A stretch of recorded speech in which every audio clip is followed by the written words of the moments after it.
ndakumbira mondiba ai mwari kamisi yangu yose mwari waivo. Nhasi tabuda takananga kudomboshavo kwataenda kunoona musikana anonzi Gloria Dzorwa ane makore 32 ekuberekwa. Gloria anorarama neurema uyezve Gloria akafirwa nevabereki vese zvave kumushungurudza nekuti Gloria asisina munhu achange ari anomuchengeta kana kuti anomutarira nechikonzero chatichakurukura naye pavhidhiyo rino. Saka chekutanga ndakukumbirisa kuti kana uri kutoona kekutanga kusubscribe mahara, uyezve usakanganwa kuti followa pafacebook page pakanzi Saint TV, zvakare kutiktok account yedu yakanzi Uncle Saint. Ndichitoti murise kwese kwamuri. Iye zvinoda kukumbira kuti tinge tinogara pasi timbonzwawo nyaya inobata, nyaya inodzimba moyo, nyaya yemusikana uyu anonzi Gloria. Tinzwewo kana tinge tanzwa tonzwa tobva tamubatsirana naye. Ndinotenda nekuappreciata vese vanoti God bless you, vanonyora macomments. Ndinoappreciata zvakanyanya, asi ndinonyanyisa kuappreciata vanhu vanoti vakanzwa kana kuti vakaona nyaya inorwadza vanobva vabatwawo pamoyo vowanawo nzira dzekuti vange vari vanobatsira. Tinoda kutendai muri yeZimbabwe nekuda kwesapoti yese yamunotipa pano paSaint TV, basa richienda mberi.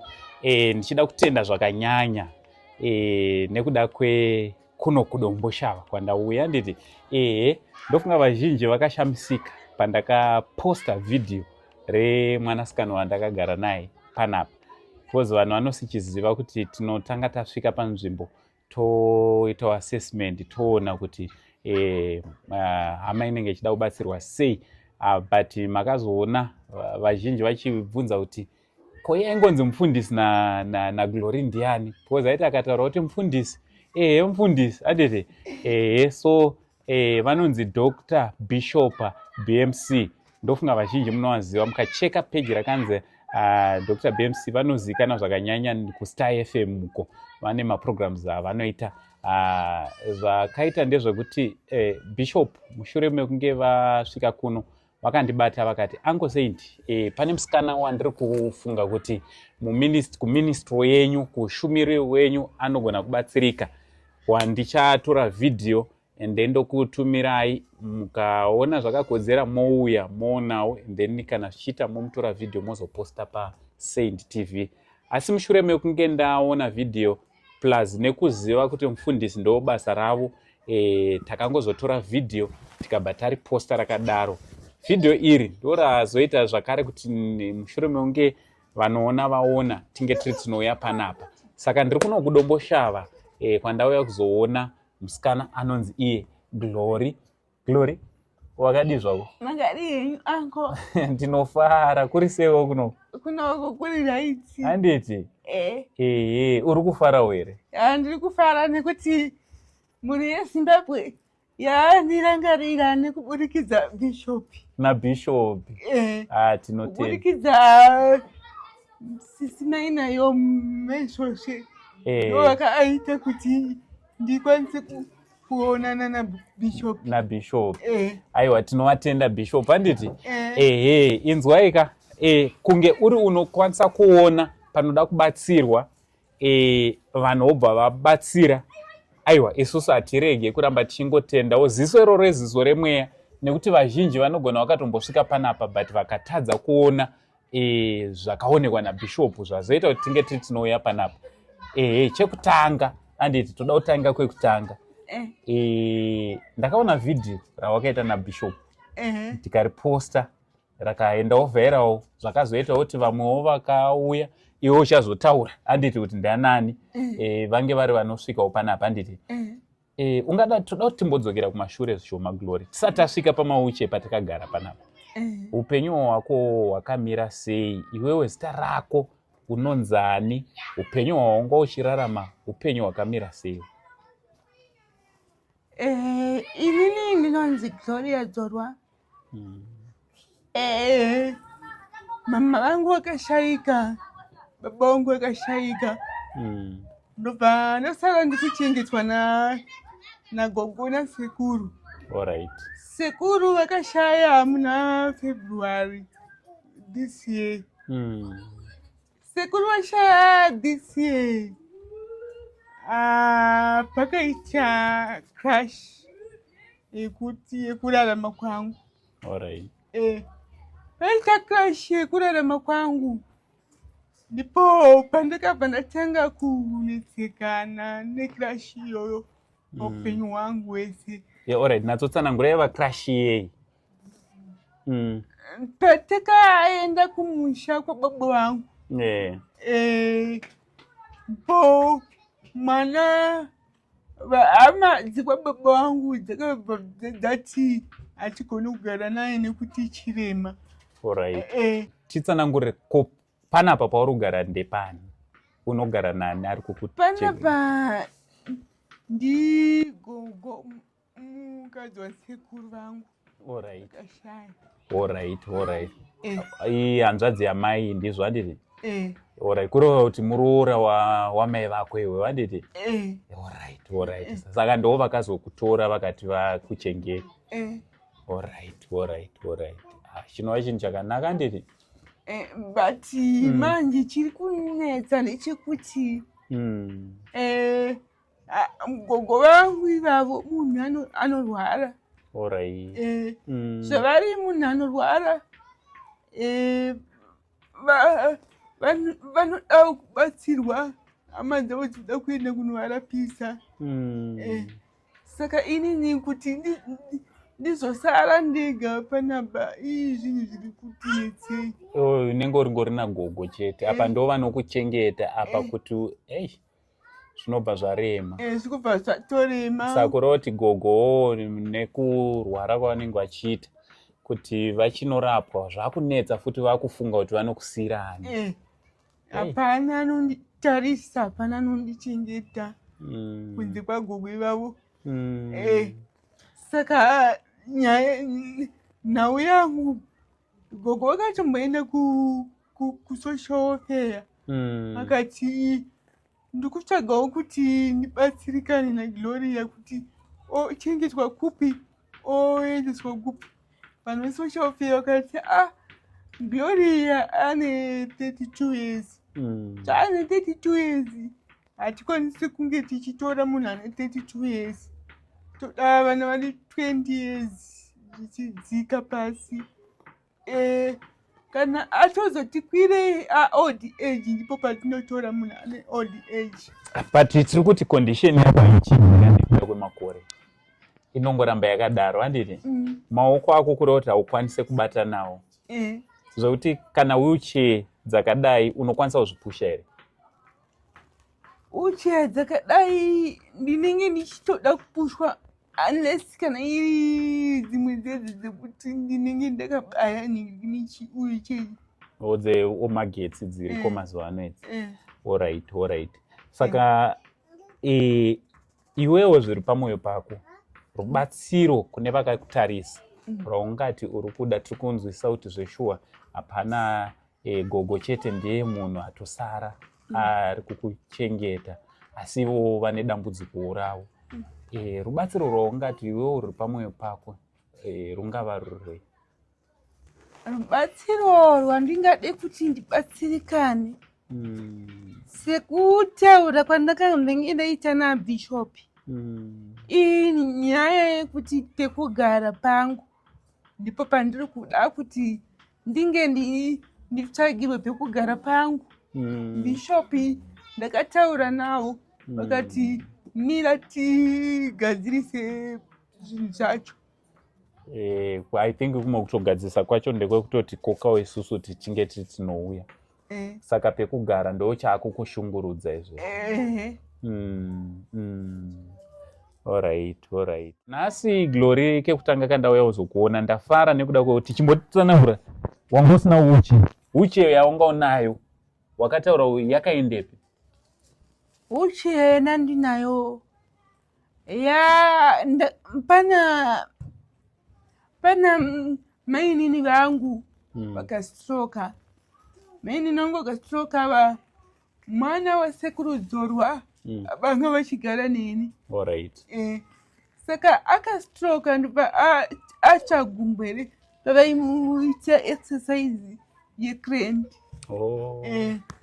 pavaida kuti blood rake ameno zvavaida kuita negumbo rake iroro ndobva gumbo rake ndibva racho then racho bva raita chironda chihombe chisingaite kutsika pasi kuti afambe ndobva anzi ndobva vauya kuno kubva kuti Gloria tiri kukumbira wheelchair ndobva ndati tora iyi henyu wheelchair haina problem kuti mutore nekuti makakwara gumbo enda henyu naye mubatsirikana. Ipapo ndopa pari kundinetsa tiri kuti iwewe waiva nemawheelchair mangani? Ndandine wheelchair 1. Wakatobatsirawo wanga watotsva mwoyo wako iwo kunaka kwawo iwewe unotoda wheelchair but wakutora wheelchair. Hama dzangu inzwaika Glorika akakumbirwa wheelchair but tasai iyeka upenyu hwake huritori pawheelchair iyoyi anditi ndo chimwe chakarwadza vanhu. Chindudza tasvika pane imwe wheelchair iri panapa yauya nani yabvepiko wheelchair yakanaka nyowani? Wheelchair yauya naChipo. Chipo Muchegwa? Chipo Muchegwa. Hanzi kudii naChipo? Chipo auya achiti ndauya newheelchair iyi pane vanhu vakupa wheelchair iyi kuti ushandise yako.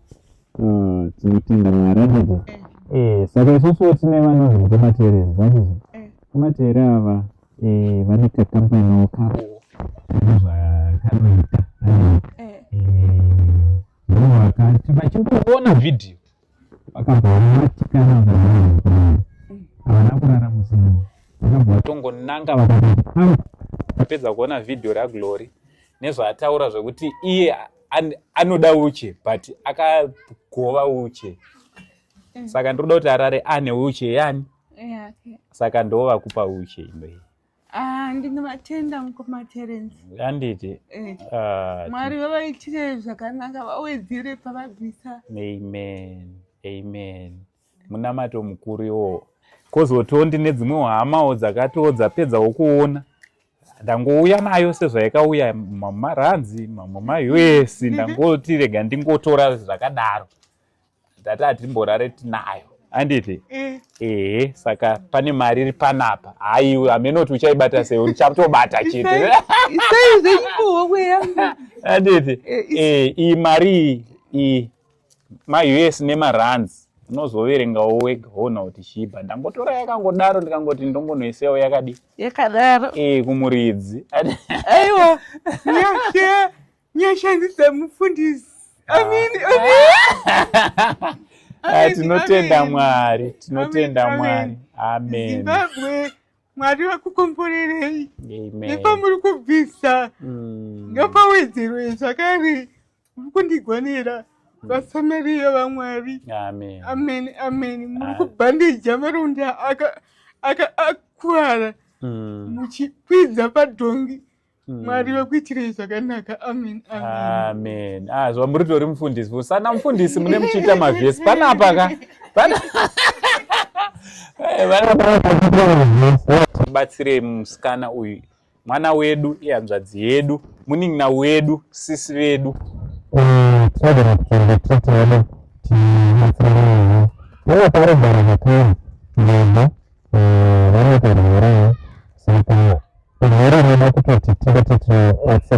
Pamwe chete nagogo groceries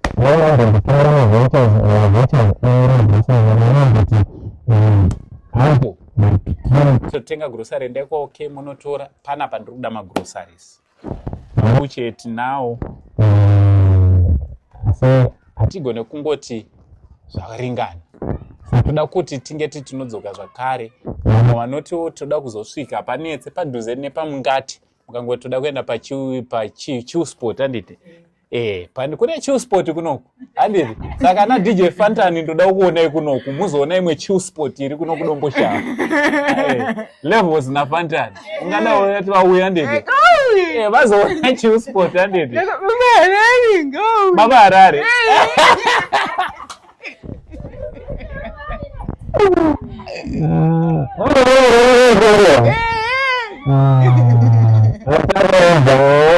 Harare.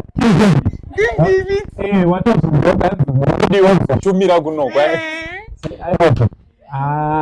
Chuspo. JP. JP. Muri wana munosupport kwa fund renyu kunoku anditi Mwari wekudenga achikuitira zvakanaka. Aiwa, thank you so much. Tinovimba kuti uchabatsira kune vachakubatsira tichipedza zvedu. Ungada kuti kudii kwavari? Kune vachanibatsira ndinongoti hand over rambai muchingoita zvamuri kuita izvozvo. Ngazvienderere mberi kusvika Mwari vatonga matongero avo. Akutotonga kwacho ndiko kuti ubatsirwe. Una kumwe kwefu. Sekuti Jehovah imene. Imene. Vane zvinhu zvavo. Vane zvinhu zvavo. Ivava vanhu vakatarisa ivava. Ivava. Simbi dzamudhara. Simbi dzamudhara. Tinotenda Mwari. Mufana kuzosvika panapa. Uyai panapa muzoona musikana. Mwari wekudenga vachikuitira zvakanaka. Nekuti ndinotoimba. Unoimba futi? Ndandakangana. Iwo unoimba saka maingoimba kana na Great Man nana Chipo. Iwo wadzidza na Great Man kana na Chipo. Na Great Man. Ndakadzidza na Great Man na Chipo. Vese? Sazva kuimba zvaya zvekuchikoro. Chero ini zvekuimba ndakatanga na ndiri mudikazi. Chimboturera kambicha. Rudo rutengwi nemari. Rudo nerwaMwari. Rudo rutengwi nemari. Rudo nerwaMwari. Kana usina rudo muning'ina aunawo Mwari. Kana usina rudo muning'ina aunawo Mwari. Ndipeiwo rudo serwe yanga Mwari dzinowiriranawo. Ndipeiwo rudo serwe yanga Mwari dzinowiriranawo. Hanga dzinodanana. Hanga dzinowiriranawo. Hanga dzinodanana. Hanga dzinowiriranawo. Mwana wamai vangu chaiye akandiramba pachena. Mwana wamai vangu chaiye akandiramba pachena. Munorunyimireiko rudo vehama. Munorunyimireiko rudo. Munorunyimireiko rudo vehama. Munorunyimireiko rudo. Rudo rutengwi nemari. Rudo nderwaMwari. Alright. Saka runoro artist ngavauye kunoku vazonzwa unless kana vachitya kuti unozovakunda ndokuti vasauya. Totenda Mwari. Saka hama dzanguka kune vane vachida kunge tinobatsirana nemwanasikana wedu, namba dziri pascreen idzo munokwanisa kubata gogo kana kutibata munenge mangoita chinhu chakanaka. Mukange mabatana nagogo kana kubatana nesu tinge tiri tinopfuurira mberi nekunge tiri tinoita basa rakanaka kudai. Garai muri ipapo timbonzwa tichikurukura nagogo vanochengeta Glory Dzorwa. Gloria Dzorwa nditi? Mirai ipapo makadaro. Gogo makadii? Ndiripo zvangu, makadiiwo. Tinosimba. Gogo chekutanga mhuri yeZimbabwe ingada kutanga kuziva kuti munombonzi gogo wani uye ukama hwenyu naGlory wakamira sei? Ini ndonzi Gogo Dzorwa. Ndiri muroora wekwaDzorwa. Gloria mwana watete. Alright.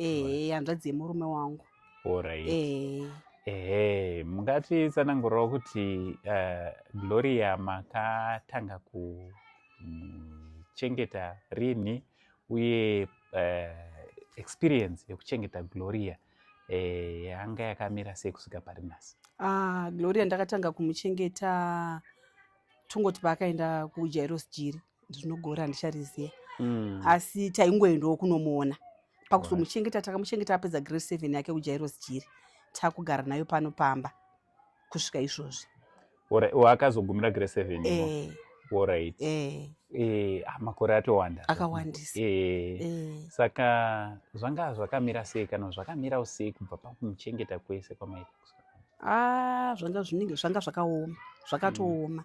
Nokuti Gloria tongoti asati anyatsokura zvaaita izvi munhu aingogona kuzvimesa. Akakanganisika. Munoziva kuti semunhu asina makumbo anogona kutozvimesa achida kumhanyira kutoilet. Zvanga zvisina kuti kungoti unenge wajaira asi zvinenge zvakaoma. munhu wekuti ndakazozviudziswa kunzi aiwa zvimwe zvaanoita kana kupopota pota kwanoita inyaya yekuti anozviti muri kundidzikisira anonzwa hasha. Asi aiwa ndo mamirira zvanga zvakaita iwa zvimwe zvacho zvinooma zvechokwadi zvakatozonyanya kuti omera kuti ome zvakanyanya sekuru vasisipo munongozama mega. Nokuti tatega akatozonetsa kusvika taenda naye kumusha.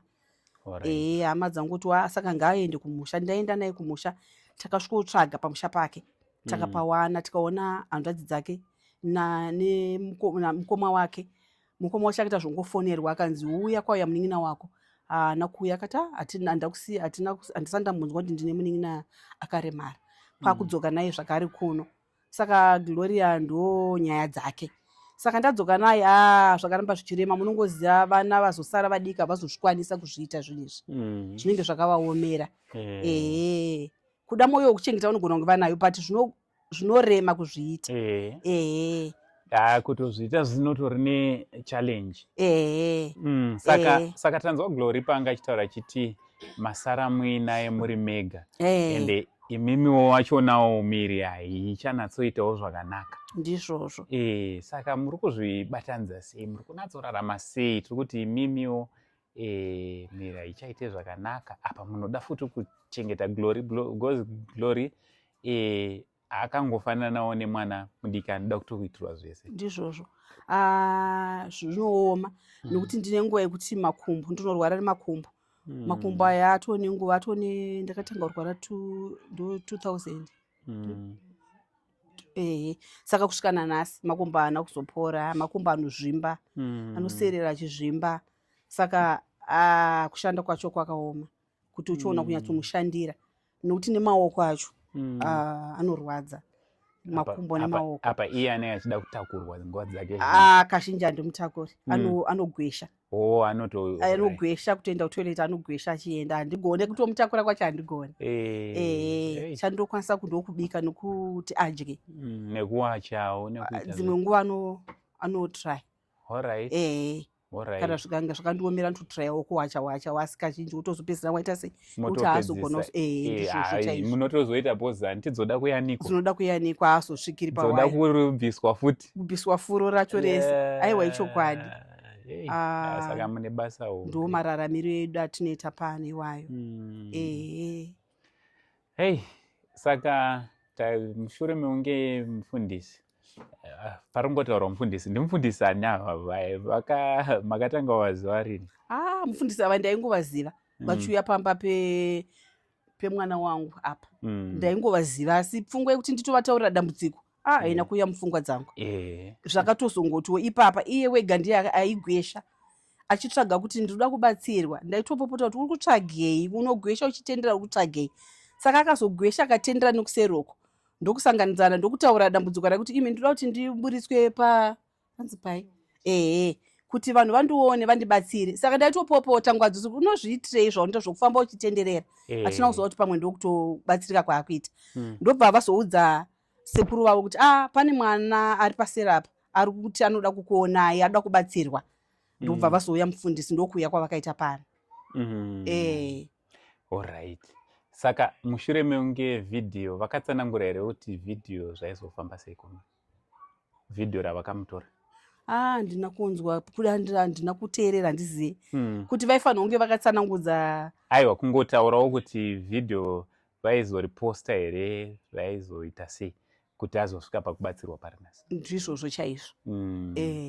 Alright. Mungadawo kuti kudi kuna mufundisi nekuti tese tatouya nekuda kwekuti vese vanhu vaziya nda kutaura chokwadi tatoziya nekuda kwabishop BMC.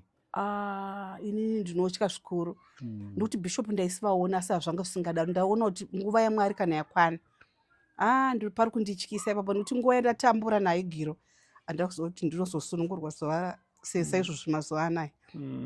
Ndinotya nekuti mufundisi vakaita rudo. Tinotenda Mwari, tinotenda ndiMwari. Mwari kana vakuda kuita kuzviratidzira vanozviratidzira nedzimwe nzira dzatisingagoni kana kunzwisisa. So minamato iyoyo dai Mwari wekudenga itira munhu waMwari. Hanzi kunamata kwechokwadi ndikoku kwekuzivawo chirikadzi nenherera. Vatongotenda Dr. BMC Bishop nekuda kwechinhu chakadai. Alright, saka rubatsiro rwamungati muri kuda pari zvino pakurarama kwenyu naGlory nderupi? Pakurarama kwangu naGloria ndiri munhu zvangu anomboti ndawana ndachimozasa kana usisinawo apa ndambowanawo ndadaidai asi zvinorema nokuti Gloria nguva zhinji munhu anogwisha anoda kuwachirwa anodawo kudya nenguva kazhinji kacho totoziva kuti aiwa tozodyawo kana nguva dzazodai asi unotoona kuti unenge uchimumanikidza zvisiri izvo nokuti ndinorangarira rimwe zuva rakapopota kuda dzanga dziri shungu akati ndingazvikwanisa izvozvo kuti tinodya kairi pazuva kuti todya kuseni todya manheru ndakataka kubatikana ndikati saka ndoda kuti ndidii asi aiwa ndinongotenda kuti ndiri kuona Mwari ndinozvitenda izvozvo. Tinotenda Mwari. Kune vese vakubatsira Glory kusvika pari zvino nevese vari kusundwa, pane vari kutokuona izvezvika vari kutosundwa kuti vange vari vanozokubatsirai, mungada kuti kudii kwavari? Ndinoda kutenda zvizhinji kuno wose ari kuona kana ane zvaari kunzwa pamwoyo pake. Aiwa ndinoda kutenda muri yeZimbabwe ndaona rudo. Handaiziva kuti munyika mune vanhu vanogona kunzwa kuti kune vamwe vanhu vakamira saGloria vagouya vachibatsira nguva yakatoreba tisingazivi kuti kune vanhu vanokwanisa kubatsira dambudziko rakadai. Nguva yatatorarama nayo yakatorebesa asi ndaona Mwari ende ndaziva kuti muZimbabwe munotoona vamwe vanhu vane mwoyo wakadaro. Aiwa ndinongotenda kuti ndizvo kuita zvose Mwari avawedzerere. Ndisingasiye mufundisi kuti ina ndigone kuvatenda mufundisi, Mwari ndiye achavatenda. Amen. Newose ane zvaari kuita vanoitwa zvakanaka naMwari, ina handigoni. Amen. Aiwa tinotenda Mwari. Mhuri yeZimbabwe kune vese vachada kubatsira naGogo, nhamba dzaGogo ndo dziri paskirini idzo dzekutanga dzichiteerwa nedziSaint TV. Kune vanoda kusvika, ndinokurudzira vanhu kuti svikai muzoona muchisvitsawo zvipo zvamuinazvo, vemachechi, vemapoka akasiyana siyana, maindividuals. Uyai muzobatsirana naGlory naGogo. Mukana wamatopiwa naMwari wekuti vange vari vanozarura magoni. Tinotenda from Uncle Saint, the only Zim uncle pari zvino tiri kuno kudomboshava.